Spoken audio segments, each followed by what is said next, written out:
Nesse vídeo vou falar 4 coisas que você precisa saber para você vencer a sua ansiedade social. Então fica no vídeo para saber.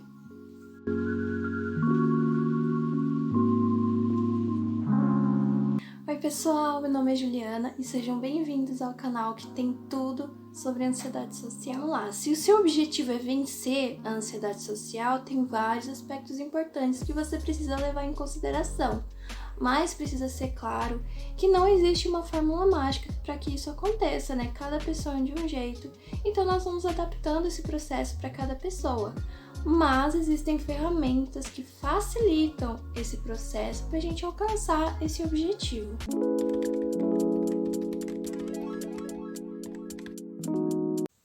Bom, a primeira coisa é, você precisa saber se você tem ansiedade social ou não. Às vezes, nós somos somente tímidos, e ser tímido não é um problema. Às vezes, você pode ter alguma dificuldade em interagir em situações sociais, mas não é uma coisa que impacta muito na sua vida ao ponto de te paralisar. Talvez você sinta uma ansiedade no momento que você interage, mas logo depois você já começa a se soltar e já consegue fazer o que você queria fazer.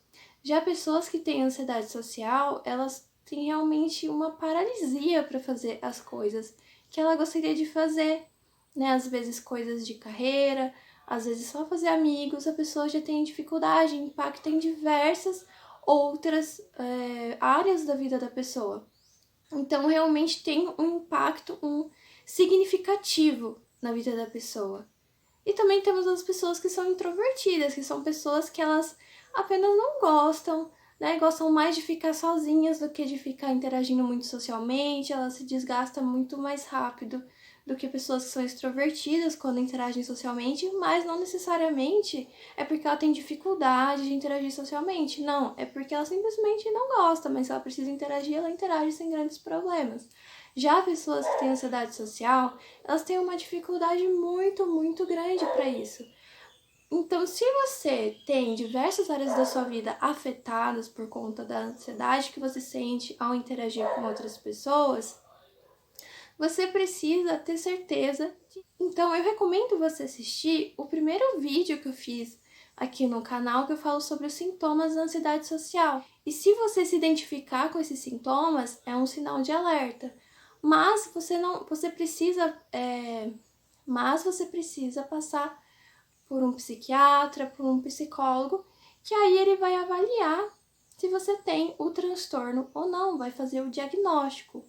Mas, para você fazer terapia, não necessariamente você precisa ter o transtorno de ansiedade social. Se tem algum aspecto que você se incomoda na sua vida social, na sua forma de interagir, mas não necessariamente você tem o transtorno de ansiedade social, você pode sim fazer terapia, porque os psicólogos, eles não fazem diagnóstico apenas de transtornos, mas também diagnósticos de problemas que a gente gostaria de resolver na nossa vida.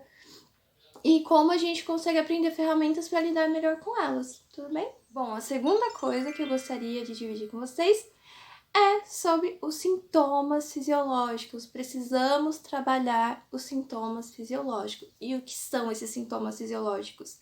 No meu vídeo sobre sintomas de ansiedade social, eu cheguei a comentar um pouquinho, mas é quando sentimos ansiedade, sentimos todos aqueles sintomas no nosso corpo, que é os batimentos cardíacos acelerados, falta de ar, sudorese, tremores, enfim. E existem técnicas que podem nos ajudar a diminuir, pelo menos diminuir esses sintomas e às vezes até fazer eles desaparecerem. Uma das coisas seria encarar esses sintomas de uma forma diferente, porque às vezes temos certos pensamentos sobre esses sintomas fisiológicos que não são funcionais e que só pioram esses sintomas. Por exemplo, eu acreditar que esses sintomas nunca vão passar, que só vão passar se eu me retirar da situação. Como eu falei no outro vídeo, esses sintomas têm uma duração. E se a gente continuar na situação, né, quando a gente começar a sentir esses sintomas e a gente continuar na situação, vamos perceber que uma hora esses sintomas vão passar. É questão de tempo. Então, uma das coisas é questionar esse pensamento de que os sintomas não vão passar, que muitas vezes acreditamos que é muito real. Outra coisa seria também pensar esse pensamento excessivo de que os outros estão percebendo todos os nossos sintomas. Mas não necessariamente. Às vezes acreditamos que os outros estão percebendo demais, que nós estamos tremendo, ou estão percebendo que estamos com falta de ar, ou coisas parecidas.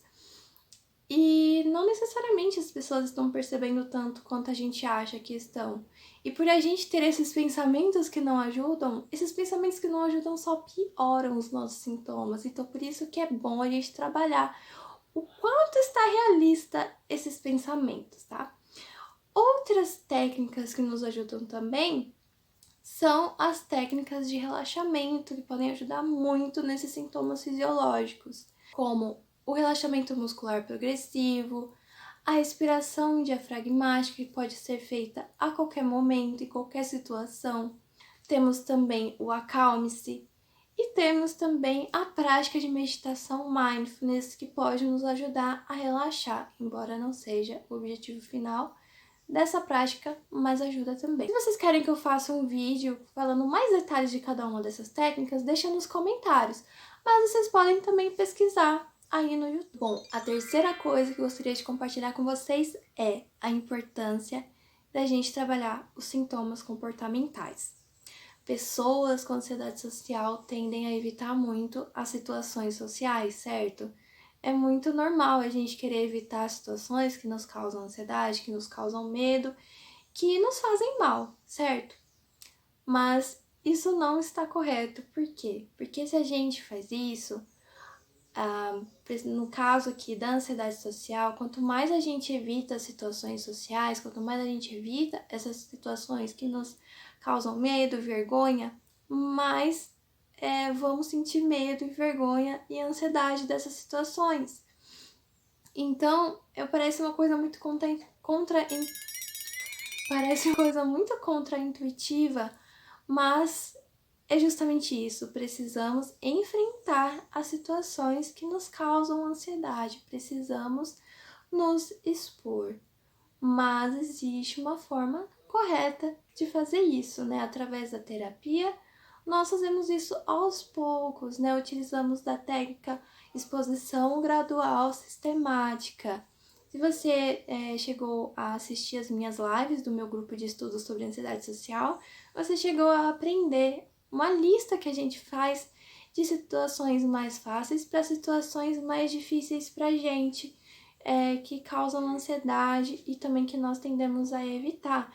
E na terapia nós usamos essa lista para a gente começar a fazer as coisas que nos causam menos ansiedade e aos pouquinhos é como subir uma escada, né, um degrau de cada vez até chegar nas situações que nos causam mais ansiedade.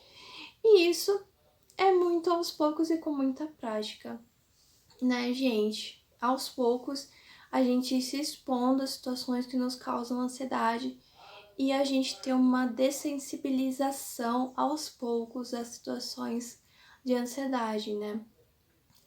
Por que que isso acontece? Nós vamos aprendendo habilidades sociais novas, porque é muito normal, se a gente não se expõe em situações sociais, a gente acaba não desenvolvendo habilidades que a gente gostaria de ter para ter uma performance melhor ali na situação social. Então, quando a gente vai se expondo, a gente vai desenvolvendo essas técnicas e às vezes você tem sim habilidades sociais, às vezes você é uma pessoa que se comunica bem e tudo mais, mas você não sabe por quê? Porque você não se coloca nas situações que você tem muito medo de não se sair bem e que as pessoas pensem de uma forma negativa sobre você.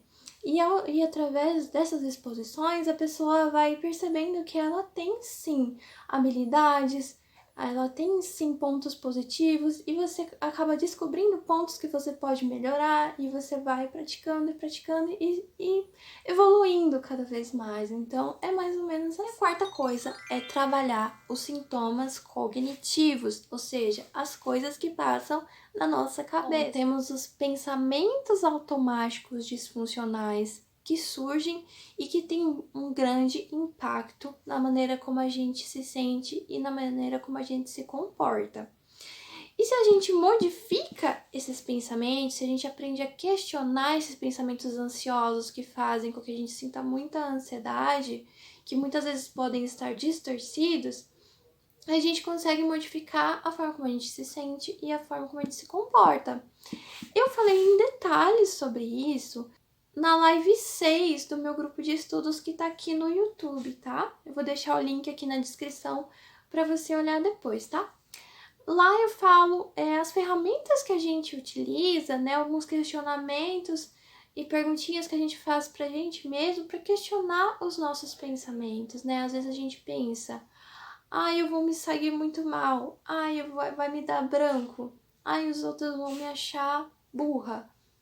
Né? São pensamentos que podem ter muita distorção cognitiva, que podem não estar tendo base na realidade, que não são realistas, que estão distorcendo a realidade e que nos deixam muito ansiosos e nos atrapalham muito nas situações sociais, né? Nas situações que a gente tem que enfrentar. Então, quando a gente aprende a questionar esses pensamentos, avaliar se eles estão distorcendo, se eles estão baseados na realidade, a gente consegue superar muito dos nossos medos com isso, tá? E também trabalhar as nossas crenças nucleares e as nossas crenças subjacentes, gente. Aí já é um tema um pouco mais aprofundado, mas as crenças são coisas que nós aprendemos, né? Maneiras de enxergar a nós, os outros e o mundo, que a gente aprende ao longo da nossa vida, desde quando a gente é muito pequenininho. E isso se torna a nossa lente para o mundo. Se a gente acredita que a gente é incompetente, se a gente acredita que a gente não merece ser amado, isso vai impactar diretamente naqueles pensamentos automáticos, né? É através dessas crenças que aqueles pensamentos automáticos surgem. E é muito arraigado, é muito enraizado, sabe? Nós não temos consciência que temos essas crenças nucleares e essas crenças subjacentes. Então, através da terapia, a gente consegue trabalhar isso, tá? A gente consegue esse nível de profundidade de trabalhar de trabalhar essas crenças que são muito arraigadas, tudo bem? E se eu trabalho essas minhas cognições, eu acabo afetando também os outros aspectos que eu falei para vocês anteriormente. Eu acabo afetando também os meus sintomas fisiológicos, porque se eu questiono os meus pensamentos sobre os meus sintomas fisiológicos, eles tendem a diminuir também. Se eu questiono meus pensamentos que me paralisam, que me fazem evitar situações e consigo desenvolver um modo de pensar mais flexível e mais realista, isso também impacta no meu comportamento. Acaba impactando porque eu vou me sentir melhor, vou me sentir mais corajoso de enfrentar situações que eu tenho evitado. Então, é por isso que é muito importante, eu acho que essa parte de trabalhar os sintomas cognitivos, ela é uma das mais importantes, se não é a mais importante de todas. Porque esse trabalho da reestruturação cognitiva é um dos trabalhos centrais na terapia, pelo menos na minha perspectiva, que é a terapia cognitivo-comportamental, tá? Talvez outras abordagens trabalhem de forma diferente, mas essa abordagem que tem evidências científicas de que funcionam para a ansiedade social, trabalha dessa forma. Ainda não assistiu a minha live 2 do grupo de estudos sobre ansiedade social? Lá eu explico tudo isso que eu acabei de falar nesse vídeo com muito mais profundidade, tudo bem? Então, se você quer se aprofundar, é só assistir, tá? Eu vou deixar até o link aqui na descrição para você ver depois, tá bom? Aproveitando que eu tô falando do meu grupo de estudos, eu queria convidar você a participar. Eu realizo toda quinta-feira, às 7 horas, aqui no YouTube mesmo. Antes eu fazia lá no Instagram, agora eu estou fazendo aqui no YouTube. E se você quer receber os materiais complementares também desse grupo de estudo, é só entrar no meu canal do Telegram, que o link tá aqui na descrição do vídeo. Se esse vídeo foi útil para você de alguma forma, deixa seu like e se inscreve também no meu canal para poder receber conteúdo parecido, aprender mais sobre ansiedade social, aprender ferramentas para lidar melhor com a sua ansiedade social ou com a sua timidez. Obrigada por assistir até o final. Um beijo e até a próxima!